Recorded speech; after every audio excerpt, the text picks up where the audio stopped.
Hi everyone, so my name is Juan from Just One Reader, and today I'm here to do a very depressing book tag, and it's called my Intimidating TBR Pile book tag. Basically, I'm just going to give you many books that I haven't yet read for one reason or another, all of which are basically excuses. But nevertheless, before I get started with that very depressing part of the video, I want to start with a positive side. So I'm going to tell you the 4 books that I actually am planning to read in the next couple of weeks, which I will be completely free of work and any sort of responsibility, so I'll just be free to read, and finally get these books crossed out from my TBR pile. And those are The Crimson Petal and the White by Michelle Faber, a historical fiction book that I've been dying to read. After that, I want to read, where is it? The award-winning sensation Station 11 by Emily St. John Mandel. After that, Our Endless Numbered Days by Claire Fuller. Can you see the cover? And lastly, and finally, The Bone Clocks by David Mitchell. This is a book that I've been wanting to read ever since I got it, but it's a very big, it looks kind of literary and dense. I don't know how accessible or complex it is, so I just wanted to save it for a moment of actual, just like complete concentration, if that makes sense to you. Now, let's start with my intimidating TBR pile book tag. The first question is, what book have you been unable to finish? This first book, I started reading it probably like 10 or 11 years ago. I was quite young, and it's super long. And I got to page like 1130, and I quit, and I hate myself for having done that because I've never finished it, and I've never had the courage to pick it up again and finish it. And now, if I ever do decide to pick it up again, I will have to start over from the very beginning, and that bothers me. And I'm talking about It by Stephen King. Second question is, which book have you yet to read because you just haven't had the time? This could go for any book really, but I chose the Mistborn trilogy by Brandon Sanderson because, being a trilogy, I kind of just want to have a lot of time available on my hands so that I can really get immersed in this fantasy world of his. Question number 3 is, which book have you yet to read because it's a sequel? And I chose all the sequels that I own to The Girl Who Circumnavigated Fairyland in a Ship of Her Own Making by Catherine M. Valente. And the first sequel, that means book number 2 in the series, is The Girl Who Fell Beneath Fairyland and Led the Revels There. After that, we have The Girl Who Soared Over Fairyland and Cut the Moon in Half. And the last sequel that I have is book number 4, The Boy Who Lost Fairyland. I'm not sure if book number 5 is out yet. The next question is, which book have you yet to read because it's brand new? This book is not technically brand new, but it's one of the most recent books I've bought. And it's also one of the books that I think have been most recently published. I'm not sure, but it's Fates and Furies by Lauren Groff. It has a beautiful cover, and I'm really excited to pick it up when I do. The next question is question number 5. Which book have you yet to read because you read a book by the same author and didn't enjoy it? Here I'm going to go with A Darker Shade of Magic by Victoria Schwab, or V.E. Schwab, because I read the archived duology, which is the archived, and then the second book is called I completely forgot, and for good reason, because The first book, The Archived, was, I mean, it had its flaws, but I overall really enjoyed it. But then the second book, I kind of felt very disappointed by it.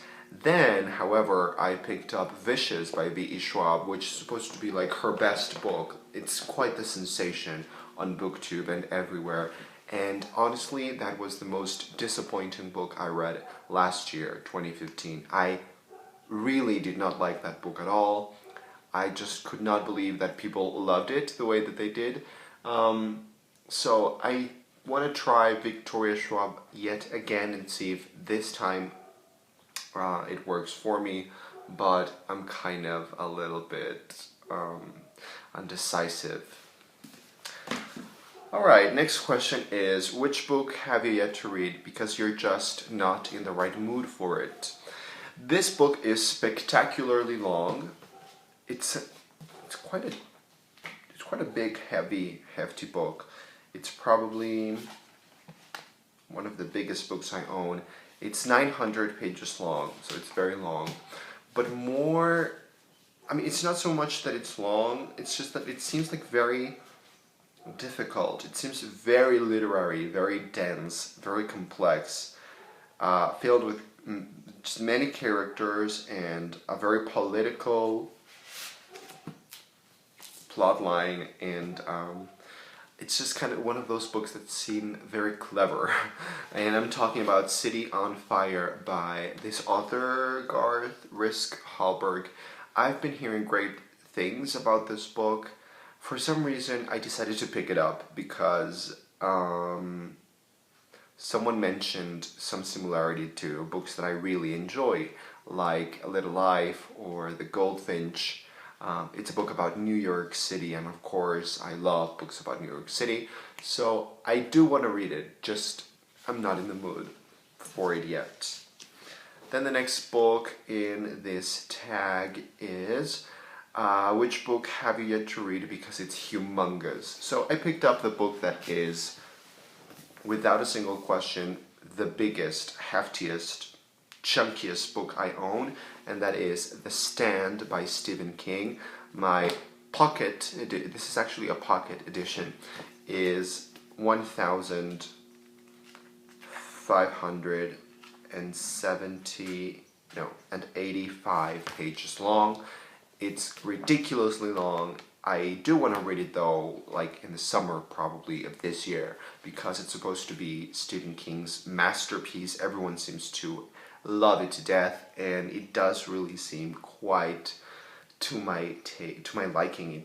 I know it's a book I'm gonna love. I'm just not in the mood for almost 1,600 pages. Then question number 8 or 9? 8.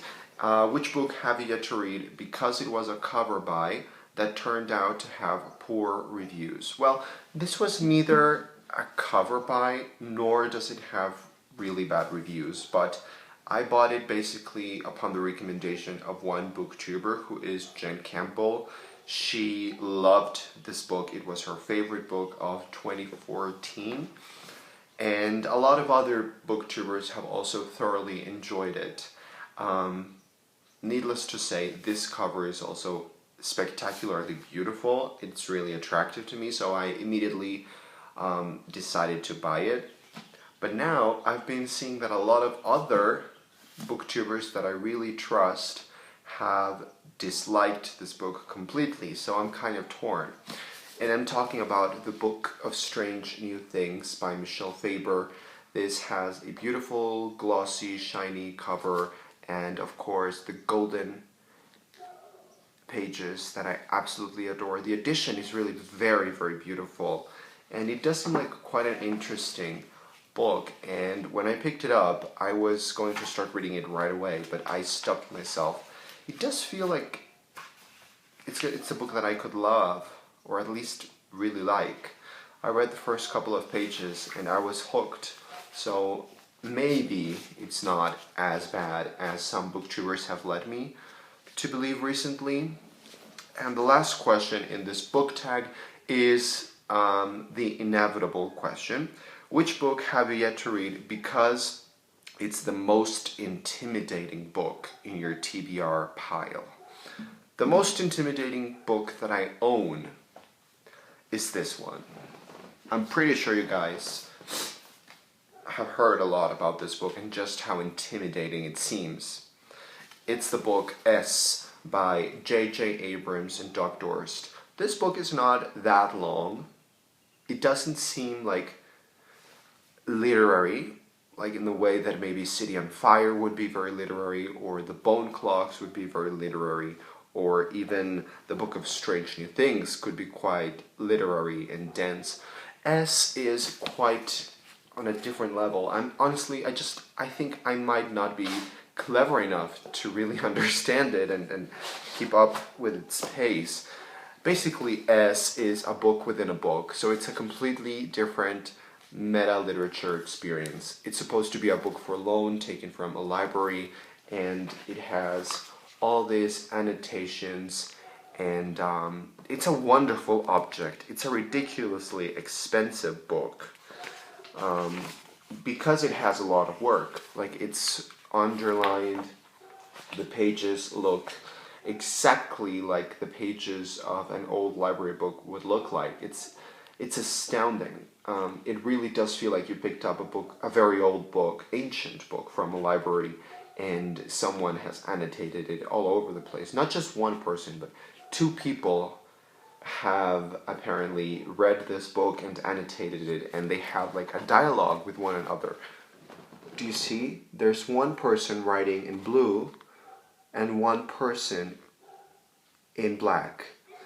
And then there's this like extra material scattered around throughout the entire book. We have pictures, documents, postcards, letters, maps, just all kinds of different things, and more annotations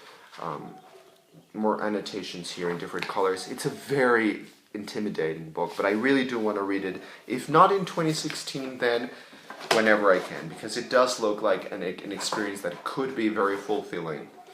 So that was the very intimidating TBR pile book tag. I hope you enjoy. Tell me what you think, if these books are in fact so intimidating or not, and which books do you think I should start reading first and why. And yeah, I'll see you in the next video. Bye.